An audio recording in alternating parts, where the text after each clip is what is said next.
गांव के एक कोने में एक पुरानी और जर्जर सी हवेली थी, जहां रहती थी एक बहुत ही कठोर और निर्दयी औरत जिसका नाम था लाजवंती। लोग उसे जालिम लाजवंती कहते थे। उसकी आंखों में हमेशा क्रोध जलता रहता और चेहरे पर कभी कोई ममता की छाया नहीं दिखती थी।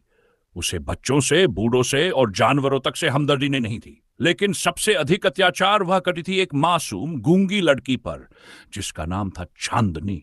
चांदनी बोल नहीं सकती थी, लेकिन उसकी आंखों में शब्दों से भी अधिक ताकत थी। उसकी मासूमियत, उसकी सेवा भावना और उसकी सहनशीलता, सब कुछ उसे एक दिव्य आत्मा जैसा बनाते थे। लाजवंती ने चांदनी को बचपन में एक अनाथालय से लाकर अपने घर का नौकर बना लिया था, लेकिन चांदनी को बेटी की तरह पालने के बजाय उसने उसे नौकर से भी बदतर जीवन दिया। दिन रात काम करवाना, खाना न देना, मारना पीटना, यही चांदनी का नसीब बन चुका था। एक दिन सुबह सुबह जब गांव में सूरज की किरणें फैल रही थी, चांदनी आंगन में झाड़ू लगा रही थी। तभी लाजवंती चिल्लाते हुए आई, आज भी पानी ठीक से नहीं भरा, तुझे कितनी बार कहा है ठीक से काम किया कर। और उसने चांदनी को जोर से धक्का दे दिया। चांदनी गिर पड़ी, लेकिन उसकी आंखों में आंसू नहीं थे। वह सब सहती आई थी। उस दिन गांव का एक सज्जन आदमी जिसका नाम था हरिनाथ उस रास्ते से गुजर रहा था। उसने चांदनी को जमीन पर गिरे देखा और फिर उसकी ओर झुककर पूछा, बिटिया क्या हुआ? चांदनी कुछ नहीं कह सकी, बस आंखों से इशारा किया। तभी लाजवंती बाहर निकली और बोली, अरे ये तो हमारी नौकरानी है, कामचोर है, कुछ भी मत पूछिए इससे। हरिनाथ समझ गया कि बात कुछ और है। उसने गांव वालों से पूछताछ शुरू की और जल्दी सबको पता चल गया कि लाजवंती किस हद तक चांदनी पर अत्याचार करती है। गांव की पंचायत ने एक सभा बुलाई। वहां चांदनी को भी बुलाया गया।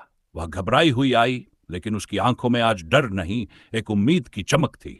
पंचायत के सामने लाजवंती को बुलाया गया।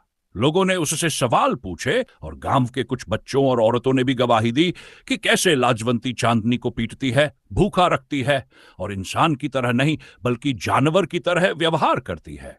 लाजवंती को कोई जवाब नहीं सूझा।